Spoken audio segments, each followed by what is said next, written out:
One phone call, that's all it took to shatter a life. For Clara Rossi, a waitress drowning in debt and despair, that call was a desperate gamble made in a rain-slicked alley, a plea to a number on a blood-stained business card. For Don Vincenzo Moretti, the most feared man in Sovereign City, it was an unwelcome interruption, a crack in the armor of his untouchable empire. She thought she was saving a stranger's life. He thought she was an opportunist or a threat. Neither of them knew they were standing on the precipice of a storm that would drag them into a world of betrayal, obsession, and a love as dangerous as it was inevitable. What happens when a nobody holds the key to a king's only weakness? The answer will cost them everything. The relentless drumming of rain against the grimy window of the Blue Moon Diner was the only soundtrack to Clara Rossi's exhaustion.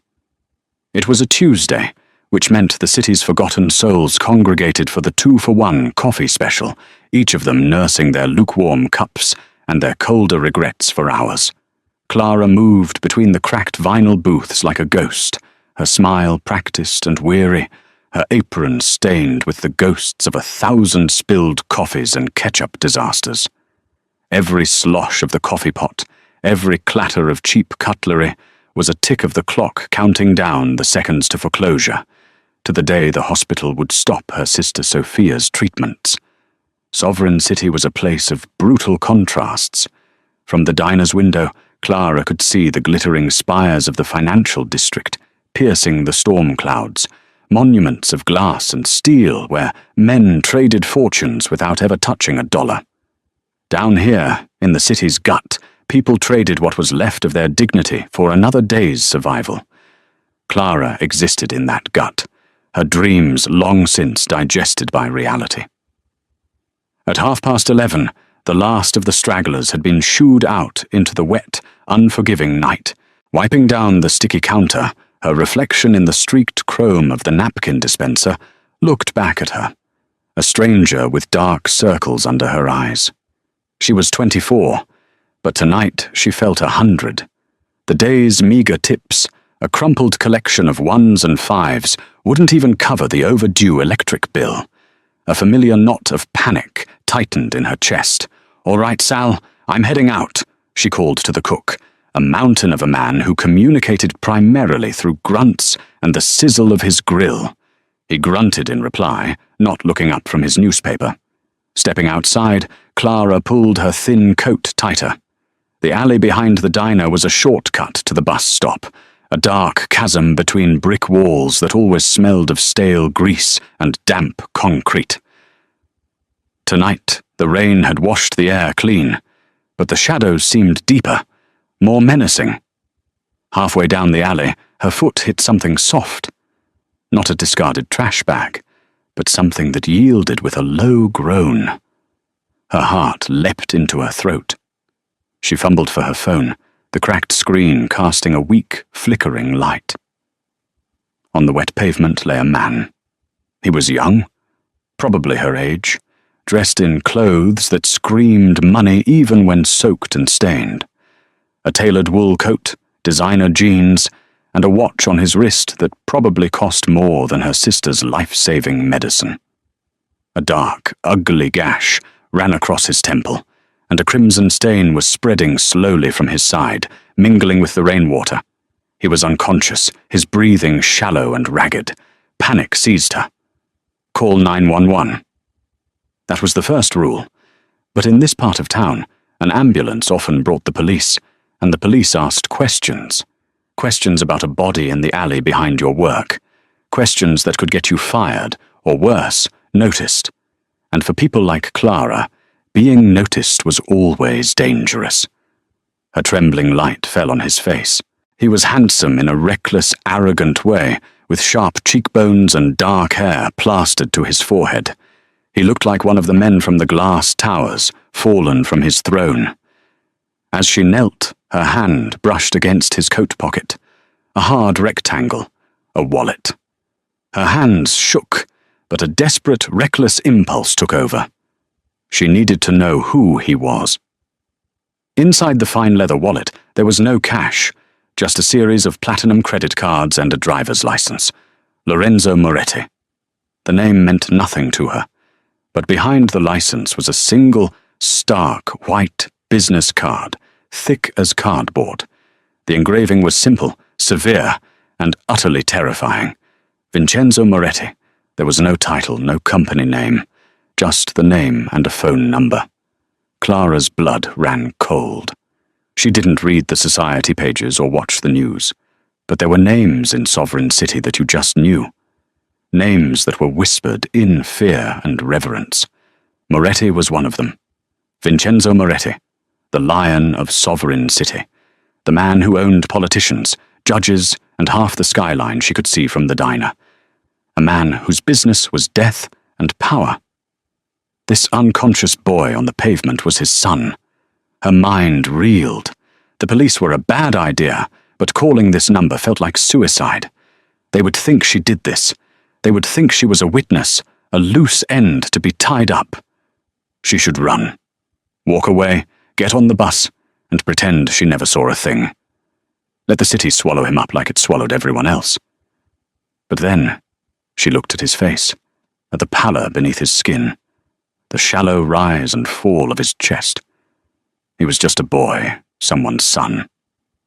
And Sophia.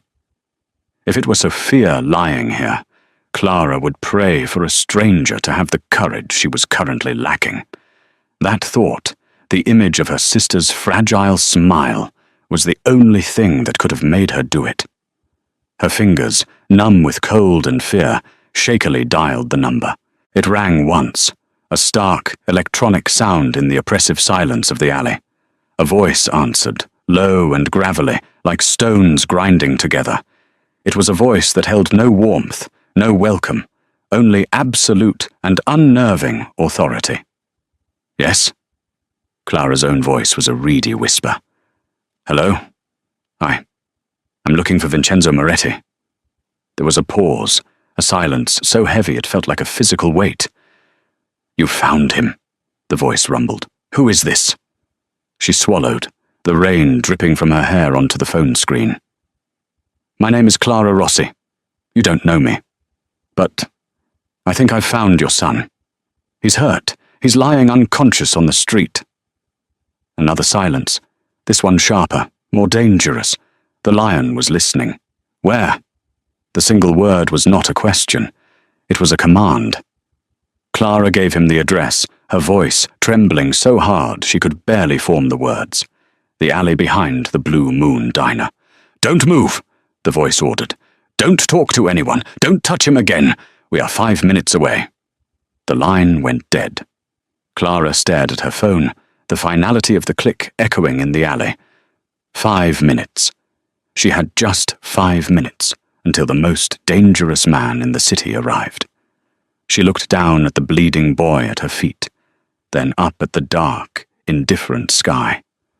Her life, the fragile, precarious thing she had guarded so carefully, had just ended. She had no idea that a new one, terrifying and brilliant, was about to begin. The 5 minutes stretched into an eternity. For Clara, they were a frantic, heart-pounding lifetime spent kneeling in the rain. The weak light of her phone, her only companion. Every distant siren, every rumble of a passing truck sent a fresh wave of terror through her. She was a witness, a loose end. The stories about Vincenzo Moretti were not fairy tales. They were cautionary ones, whispered by people who knew better than to say his name too loudly. He didn't just solve problems, he erased them. She half expected a fleet of black cars to descend on the alley, men in suits pouring out like soldiers. The reality was far more unsettling. Exactly 4.5 minutes after the call ended, a single vehicle, a black Bentley Mulsanne, turned silently into the mouth of the alley. Its headlights cut through the gloom, pinning Clara in their brilliant, unforgiving glare. The car was utterly silent, its engine a low purr that was more felt than heard. It moved with the predatory grace of a shark. The Bentley stopped a few feet away. The driver's side door opened, and a man emerged. He was enormous, a wall of tailored black wool, his face a mask of grim professionalism. He didn't look at Clara. His eyes scanned the alley, the rooftops, the dark doorways, his hand resting inside his jacket. Then the rear passenger door opened.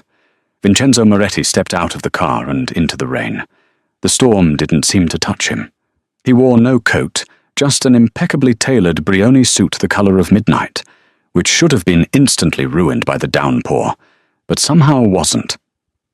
He was older than Clara had imagined, perhaps in his late 40s, with threads of silver at his temples that only served to accentuate the predatory darkness of his hair.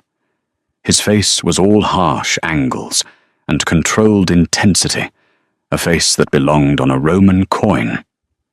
But it was his eyes that held her captive. They were dark, intelligent, and utterly devoid of emotion. They were the eyes of a man who had seen the worst of the world and had mastered it. He moved with a quiet, deliberate grace that was more intimidating than any overt display of power. He didn't rush to his son. Instead, his gaze fell first on Clara, who was still kneeling on the wet asphalt, frozen in the headlight's beam. He assessed her in a single, sweeping glance. Her cheap, soaked coat, her worn-out sneakers, the fear in her wide eyes. It was a look that stripped her bare, weighed her, and found her wanting. "You're the girl?" he asked. His voice was the same one from the phone, a low rumble that vibrated in the air. Clara could only nod, her throat too tight for words. Another man, younger and leaner than the driver, had emerged from the passenger seat. He carried a black leather bag and immediately knelt beside Lorenzo, his movements quick and practiced. A doctor. Vincenzo finally walked over to his son, his expensive leather shoes stepping through the grime of the alley without a hint of hesitation. He looked down at Lorenzo, and for a fleeting, imperceptible moment, something flickered in his cold eyes. It wasn't just concern, it was a deep, primal anger. The lion, seeing his cub wounded. The mask of control snapped back into place almost instantly. "He's stable," the doctor said quietly. "Blunt force trauma to the head, and what looks like a knife wound to the abdomen. It's not deep, but he's lost a lot of blood. We need to move him now." Vincenzo gave a curt nod. The massive driver, who Clara now understood was a bodyguard, effortlessly lifted Lorenzo and carried him to the car as if he weighed nothing. The doctor followed, shutting the door behind them. And then, Clara was alone in the alley with Vincenzo Moretti. The rain continued to fall, plastering her thin brown hair to her scalp. He stood before her, an imposing silhouette against the blinding headlights. "You found his wallet," he stated. It wasn't a question. "Yes," she managed, her voice a croak. "His ID was inside. And your card. You took nothing."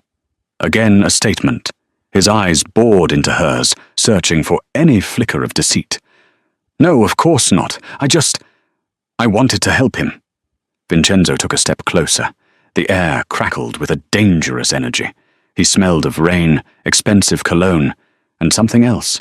Something metallic and cold, like power itself.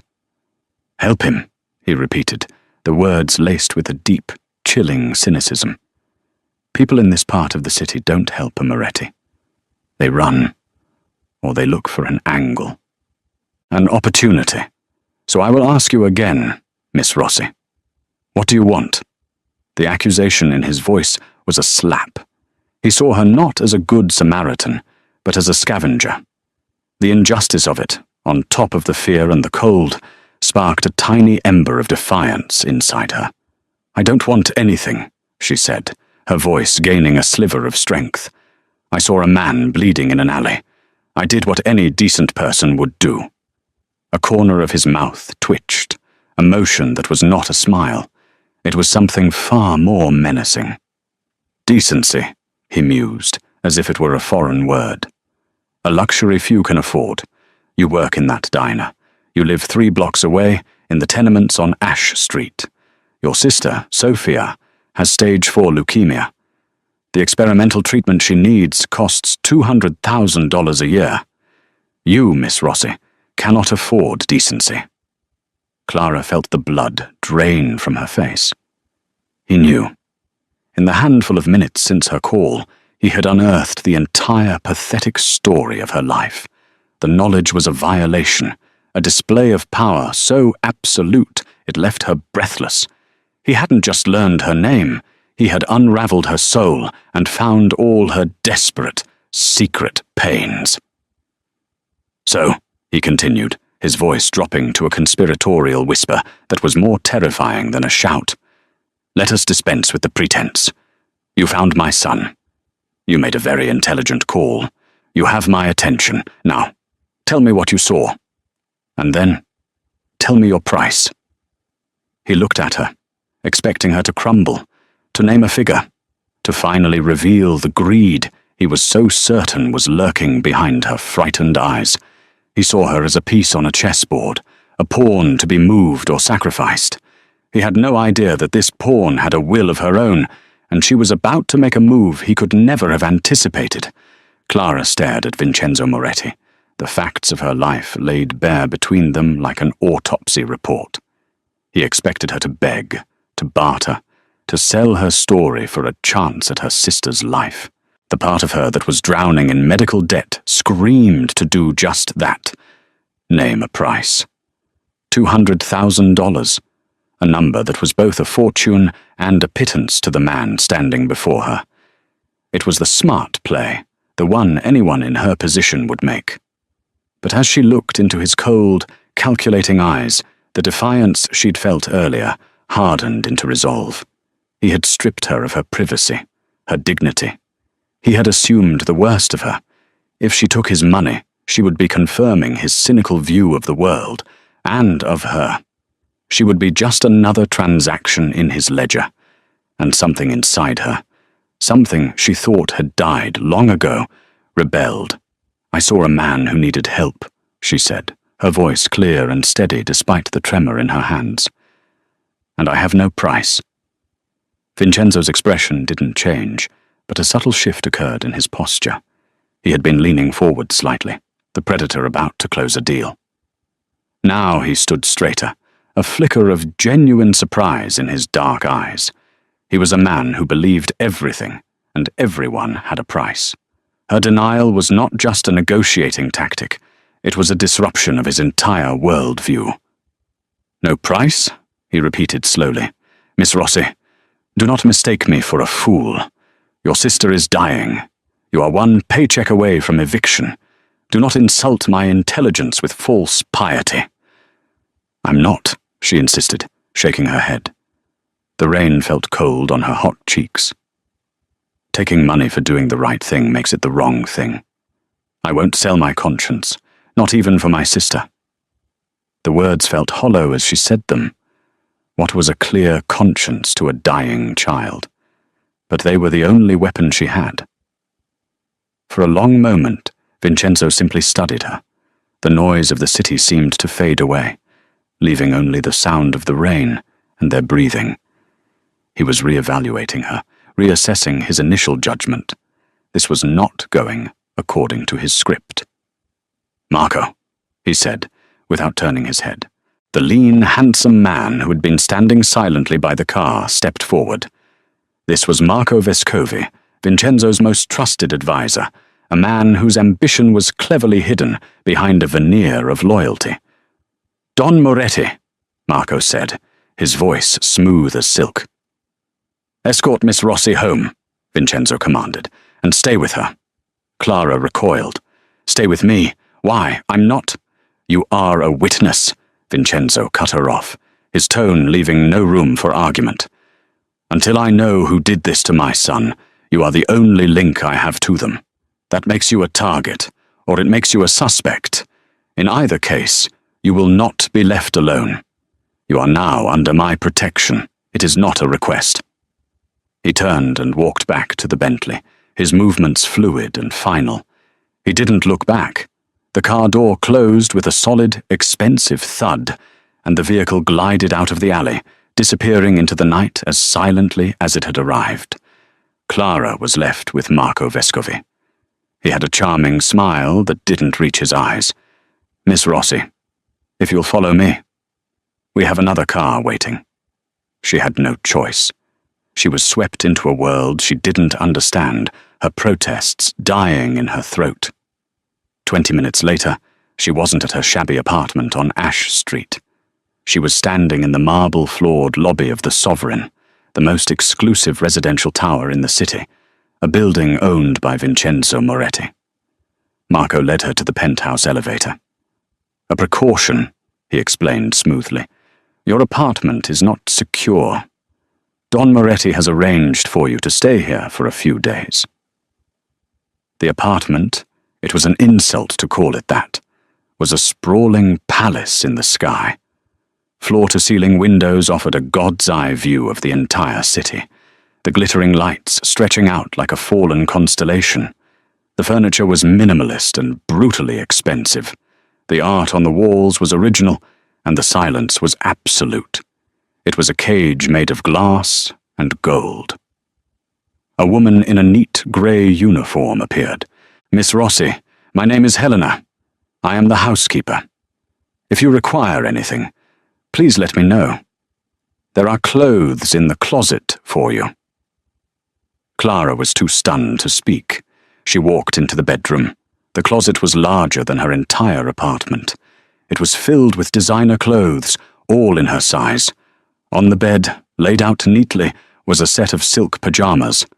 This wasn't just protection, it was a statement.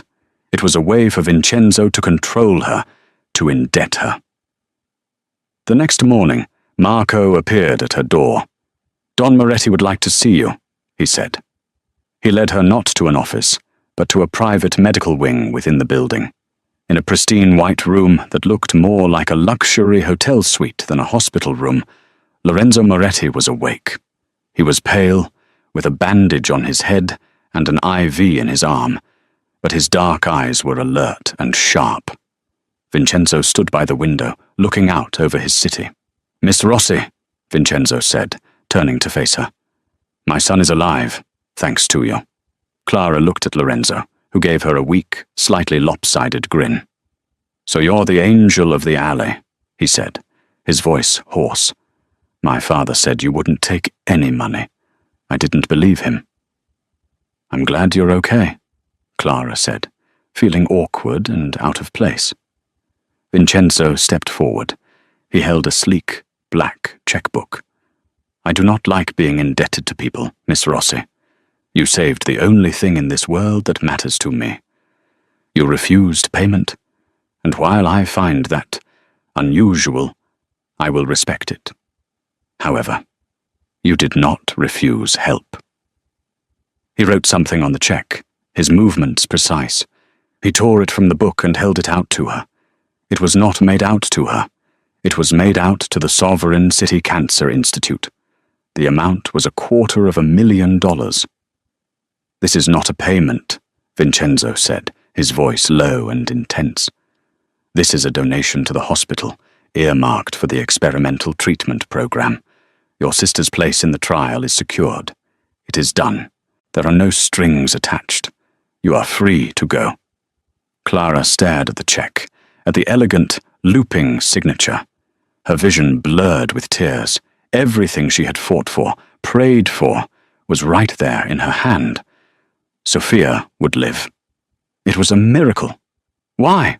she whispered, looking up at him. His dark eyes met hers. "Because you did not ask," he said simply, "and because I need to know that I can trust you. The people who attacked my son are still out there. They may know you were a witness. You are still in danger." "So I'm not free to go," she realized. "No," Vincenzo confirmed. "This check buys your sister's life. Your continued cooperation buys yours. You will remain here, in this building, where I can watch you, and you will tell me again every single detail you remember from that alley." The check in her hand felt impossibly heavy. It was a gift, a miracle, a blessing, but it was also a chain. He had found her price, after all. It wasn't money, it was her sister's life. And for that, Clara Rossi would do anything. She was no longer just a witness. She was a possession of Don Vincenzo Moretti. The days that followed blurred into a strange, disorienting routine. Clara lived in the penthouse, a prisoner in unimaginable luxury. Helena, the silent housekeeper, attended to her every need, serving gourmet meals Clara couldn't bring herself to eat, and laying out expensive clothes that felt like a costume. She spent hours staring out at the city from behind the bulletproof glass, a sprawling, vibrant world that she was no longer a part of. She was an observer, a ghost haunting a palace.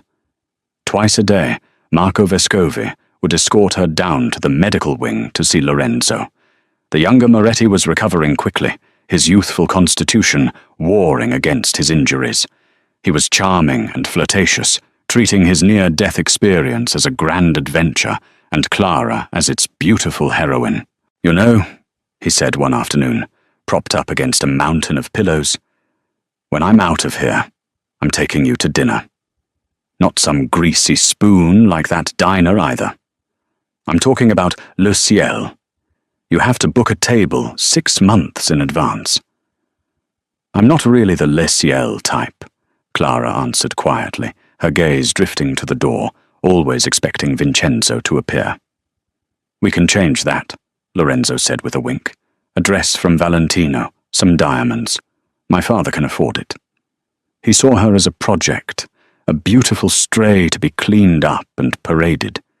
He was kind in his own way, but his worldview was as narrow and privileged as his father's was cynical and dark.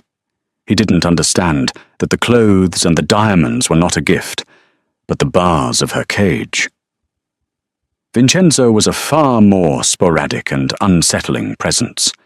He would appear without warning, sometimes in the medical wing, sometimes in her penthouse, always moving with that unnerving silence. He never engaged in small talk. His questions were always about the attack, dissecting her memory of that night in the alley. "The car," he asked one evening, standing by the vast window as the sun set, painting the city in hues of orange and blood. "You heard no car before you found him?" "No, it was quiet. Just the rain. No voices. No sounds of a struggle. Nothing." He would stare at her, his dark eyes seeming to search for the lie he was convinced she was telling. He was a master of control, and Clara was a variable he couldn't solve. Her refusal of his money, her quiet defiance, her complete lack of guile. It all fascinated and infuriated him in equal measure. He was a man used to breaking people, but he couldn't find a single crack in her. One night, she couldn't sleep. The silence of the penthouse was louder than the sirens of Ash Street. She wandered into the vast living area and found him there, standing on the balcony, a glass of amber liquid in his hand. He was looking down at the kingdom he had built. She hesitated, about to retreat back to her room, but he spoke without turning. "You should not be afraid of heights in a place like this." She slowly walked over and stood a few feet away from him, wrapping her arms around herself. The night air was cool. "I'm not afraid of the height," she said softly. "I'm afraid of the fall." He finally turned to look at her. In the dim light of the city below, the harsh lines of his face seemed to soften. He looked tired. "Everyone falls, Miss Rossi. The question is whether you have the strength to get back up." "Is that what you did?" The question was out before she could stop it. It was too personal, too bold. A long silence hung between them. She expected a sharp rebuke, a dismissal. Instead, he took a slow sip of his Macallan 25. "I did not have the luxury of falling," he said, his voice a low murmur. "When you are a lion, you are either on the throne or you are a rug. There is nothing in between." It was the first time he had spoken to her as a person, not a witness or a problem. She saw a flicker of the man behind the myth, a man burdened by the crown he wore. "Lorenzo is lucky to have you," she found herself saying. Vincenzo's eyes snapped to hers, sharp and intense. "Luck had nothing to do with it. You made a choice." "Why?" he asked, the question that had been haunting him. Why him? A stranger in an alley, Why risk calling me? Clara thought of Sophia, of the fierce, desperate love she felt for her sister. Because, she said, her voice thick with emotion, no matter who he is or who you are, he is still someone's son. And a world where people let a child die alone in the rain is not a world I want to live in. His expression was unreadable, but something in his gaze shifted. He looked at her, not as a pawn or a puzzle, but as something else entirely. Something rare. He had surrounded himself with soldiers and sycophants, men who followed him out of fear or greed. This quiet, stubborn waitress possessed a form of strength he hadn't encountered before. Integrity. From his position in the medical wing, Lorenzo watched the growing connection between his father and Clara with a mixture of confusion and resentment. He saw the way his father looked at her, the way he lingered after his interrogations. The Don, who had never shown a moment of softness to anyone, was being disarmed by a waitress.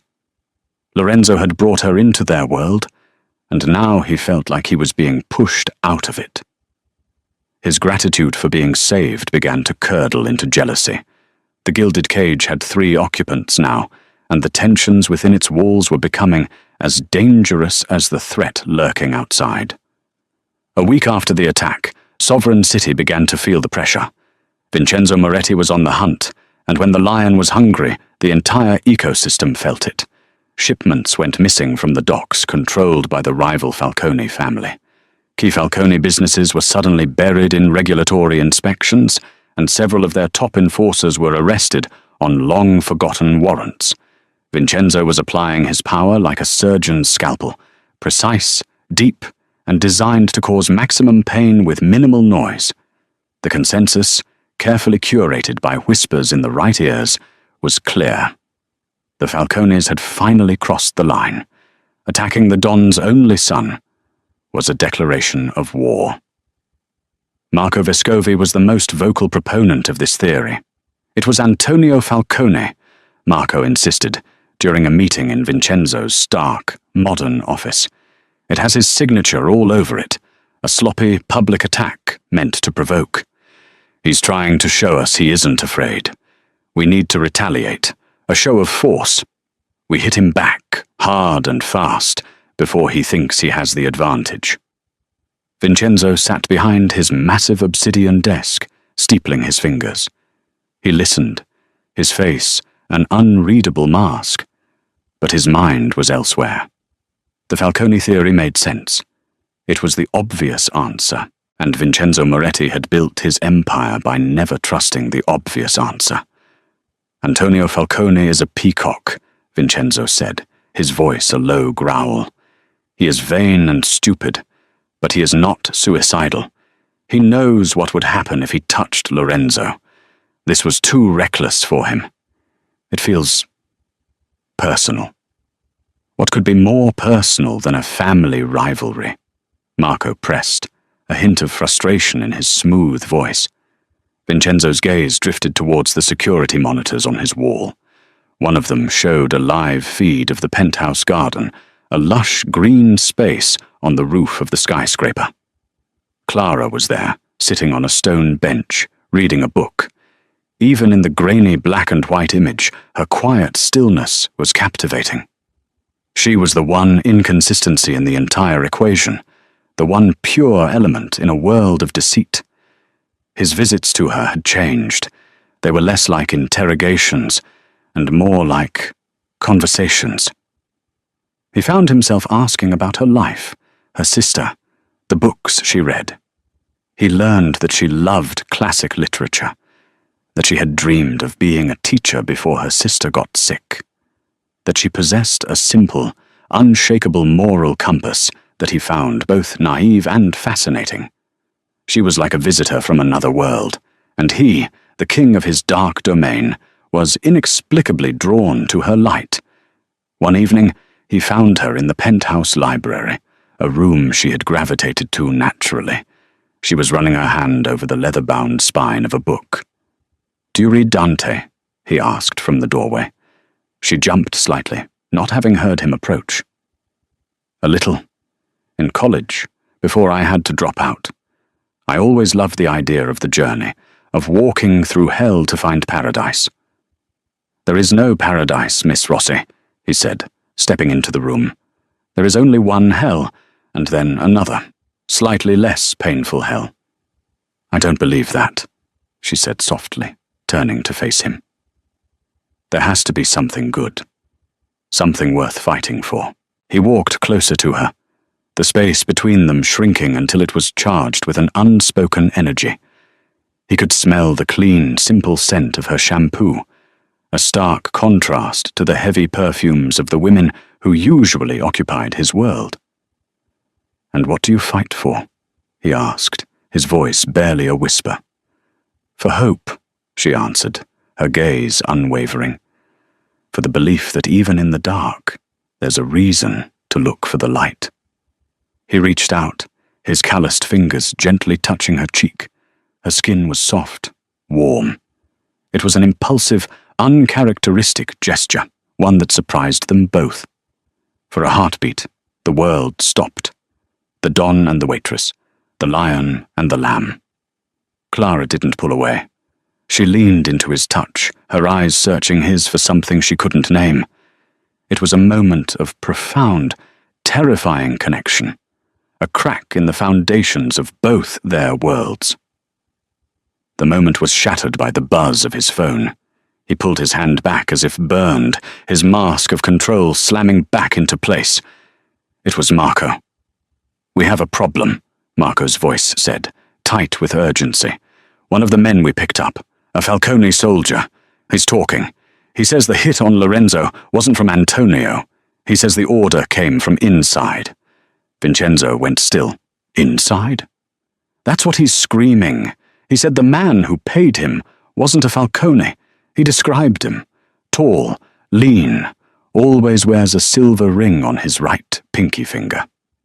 Vincenzo looked down at his own hand, then his mind flashed to an image of Marco, gesturing emphatically during their meeting that morning. On his right pinky finger, a silver ring, a family heirloom he never took off. The pieces clicked into place with sickening clarity.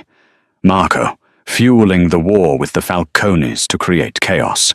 Marco, using the attack on Lorenzo to position himself. Marco, the man he had trusted like a brother, was the serpent in his garden. And Clara, she wasn't just a witness to the Falcones. She was a witness to Marco's betrayal. Her danger had just increased 100-fold.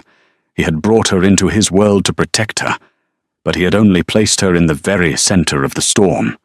The revelation hit Vincenzo like a physical blow. Marco, his protégé, his right hand, the man he was grooming to one day take his place. The betrayal was so profound, so absolute, it momentarily stole his breath. He had built his world on a foundation of loyalty, enforced by fear. To be undone from within by the one man he thought was unshakable was the ultimate failure. He ended the call, his mind a maelstrom of cold, calculating fury. He needed to be certain. A cornered rat's confession was not enough. He needed irrefutable proof before he moved against a man as entrenched in his organization as Marco. His first instinct was to hide Clara, to send her away where Marco couldn't reach her. But he knew it was too late. Marco was cunning. If he sensed the slightest change in routine, if Clara suddenly vanished, he would know the game was up and accelerate his plans. No, Vincenzo had to play this hand with surgical precision. He had to keep everything exactly as it was. Clara, however, was becoming a complication he couldn't control. Her own intuition, honed by a life of watching people's subtle cues for survival, was telling her something was wrong. She saw the new tension in Vincenzo, the way he watched Marco with a chilling stillness. She also noticed things on her own. During one of her escorted walks in the rooftop garden, Marco's phone rang. He stepped away to take the call, but his voice carried on the wind. She heard only snippets. "The girl is a problem. Getting too close. Needs to be handled soon." He thought she was a problem for Vincenzo, a distraction. But Clara's blood ran cold. He hadn't said the Don. He'd said getting too close. Close to what? She tried to rationalize it, to tell herself she was being paranoid, but the feeling of being watched, of a specific and personal threat, intensified. Meanwhile, Lorenzo was growing more suspicious by the day. Confined to his bed, he had nothing to do but observe. He noticed the way Marco's reports about the Falcones never quite added up, the way he would steer conversations away from certain topics. Lorenzo had grown up in a world of lies. He had a finely tuned ear for them. He and Marco had never been close. Lorenzo's recklessness had always been an irritant to Marco's meticulous ambition. One afternoon, Lorenzo called Clara to his room. "My father trusts you," he said, getting straight to the point. "I don't know why, but he does. He listens to you." "I don't think he listens to anyone," Clara replied honestly. "He watches you," Lorenzo corrected. "It's the same thing. I need you to do something for me. Marco keeps his personal laptop in his study down the hall. My father gave him a suite here in the building. I need to get inside it. He won't suspect you." "Why?" Clara asked, her heart pounding.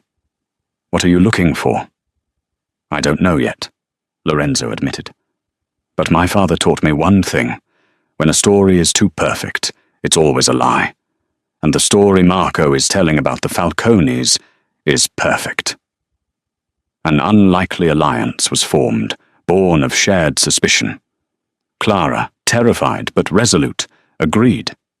That evening, feigning a headache, she asked Helena for a specific herbal tea she knew was kept in the main kitchen, which was located on the same floor as Marco's study.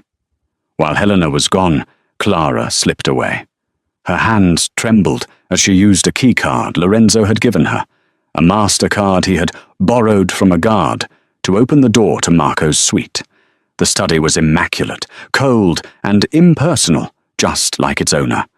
The laptop was on the desk.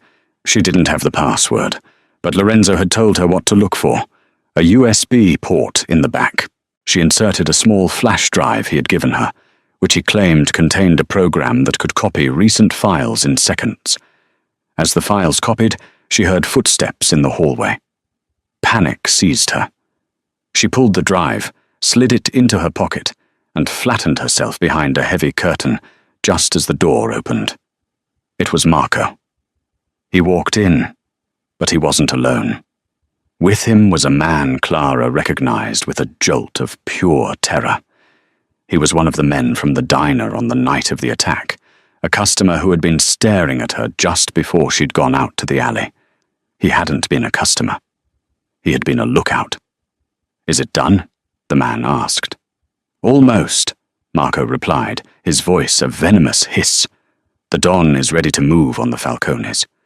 Once the war starts, there will be chaos. In the middle of it all, a tragic accident. The lion dies, and a new one takes the throne. But the girl is a problem. She saw you that night, didn't she?" "She saw nothing. It was dark," the man grunted. "She doesn't need to have seen anything," Marco snapped. "She exists. She's a loose thread.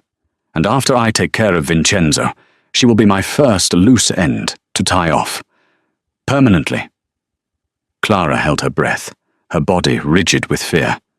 They left the room, and she waited a full minute before daring to move. She stumbled back to her room, the flash drive clutched in her hand like a talisman. She didn't go to Lorenzo. She went straight to Vincenzo. She found him in his office, staring at a map of the city. Without a word, she walked to his desk and put the flash drive down. "Lorenzo was right," she said, her voice shaking but firm. "It was Marco. I heard him. He's planning to kill you."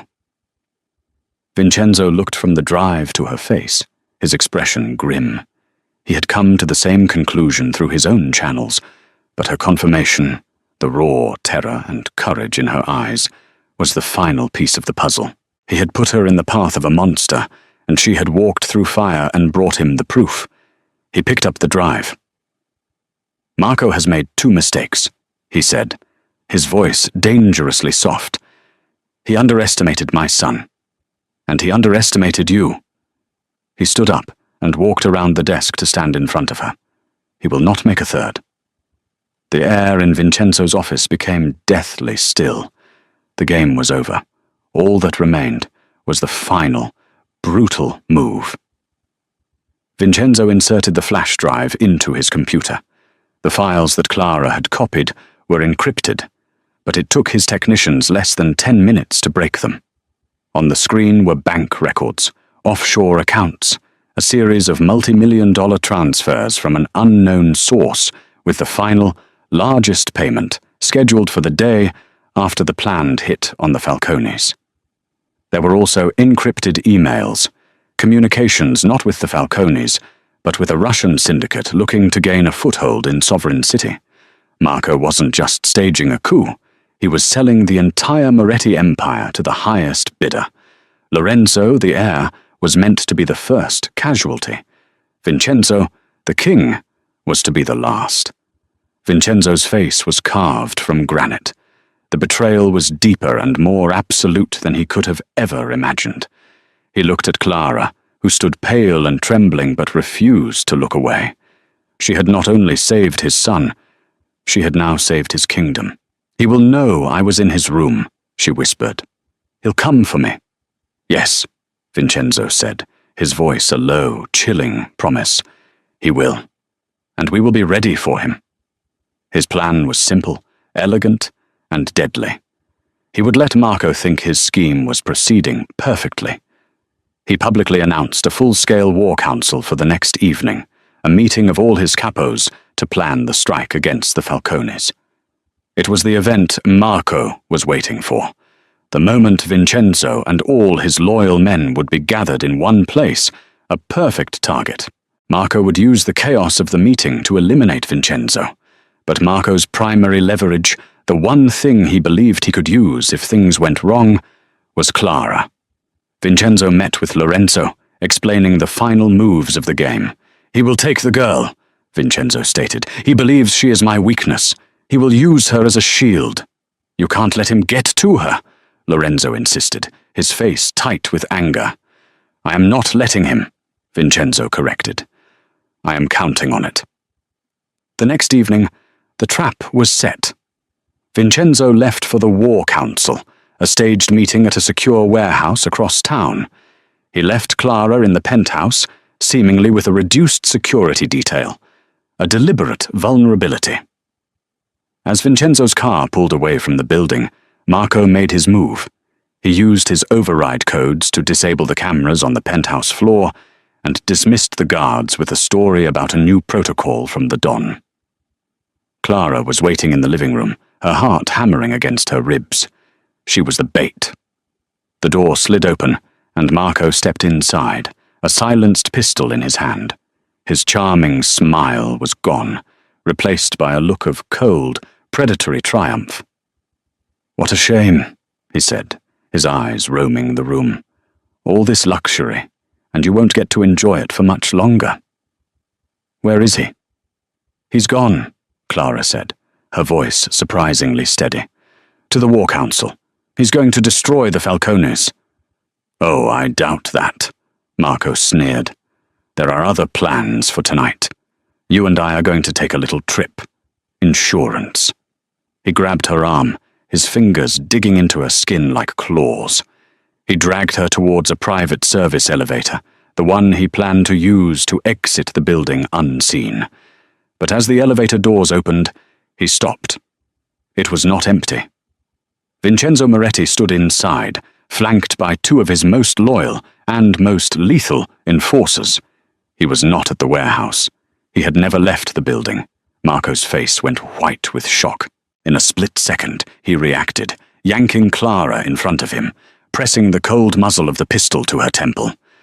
"Don Moretti," he hissed. "An unexpected pleasure. Stand down, or the girl dies." Vincenzo's face was utterly devoid of emotion. He took a slow, deliberate step out of the elevator. "You are mistaken, Marco," he said, his voice dangerously calm. "You think she is my weakness, my shield. You are wrong." He kept walking forward. 1 step, 2. I mean it, Vincenzo, Marco screamed, his composure cracking. I'll kill her. She is not the shield, Vincenzo continued, his dark eyes locked on Marco's, ignoring the gun, ignoring Clara completely. She is the bait, and you are the rat who walked right into the trap. In that instant, Marco understood. He had been played from the very beginning. Clara was not a shield. She was a tool, a means to an end. In his rage and panic, his grip on Clara loosened for a fraction of a second. It was all the opening Clara needed. Acting on pure instinct and the adrenaline of terror, she stomped her heel down hard on his instep and drove her elbow back into his ribs. Marco grunted in pain, his hold faltering. She threw herself to the side, scrambling away on the marble floor. The sound that followed was not a loud bang, but a soft, wet thump, and then another. Marco's eyes went wide, a look of shocked disbelief on his face. 2 small, dark red circles appeared on the front of his pristine white shirt. He looked down at his chest, then back up at Vincenzo. He opened his mouth to speak, but only a gurgle of blood came out. He crumpled to the floor. Silence descended on the penthouse. Clara was on the floor, breathing in ragged gasps, staring at Marco's body. Vincenzo walked over, his own pistol, fitted with a suppressor, still in his hand. He looked down at his former protégé for a long, cold moment. Then his gaze moved to Clara. He knelt down in front of her, his movements surprisingly gentle. He reached out and tucked a stray strand of hair behind her ear. His eyes, for the first time, were not cold or calculating. They were filled with a raw, complex emotion she couldn't decipher. "It is over," he said softly. She looked from Marco's lifeless form to the powerful, dangerous man kneeling before her. The man who had used her, protected her, and ultimately saved her. She was alive. She was safe. But her old life was gone forever. She was now part of his world, a world of violence and shadows, bound to him by secrets and blood. She had walked through hell, just as she'd read in her books. She looked into Vincenzo Moretti's eyes and wondered, with a terrifying thrill, if this was what it felt like to find paradise. And so, the waitress who made a single phone call found herself standing at a crossroads. Behind her lay the simple, difficult life she had always known. Before her stood a man who was both her protector and her captor, offering her a world of immense power and terrible danger. Clara Rossi survived the fall, but now she must choose her future. Can she truly live in the lion's den, forever bound to the darkness that saved her sister's life? Can a love born from violence ever find peace? The story of the Don and the waitress is far from over. Their most dangerous battle, the one for their own hearts, has just begun. Thank you so much for listening. If you were captivated by Clara and Vincenzo's story, please show your support by hitting that like button, sharing this video with a friend who loves drama, and subscribing to the channel for the next chapter in their thrilling saga. Don't forget to ring the notification bell so you don't miss a single twist.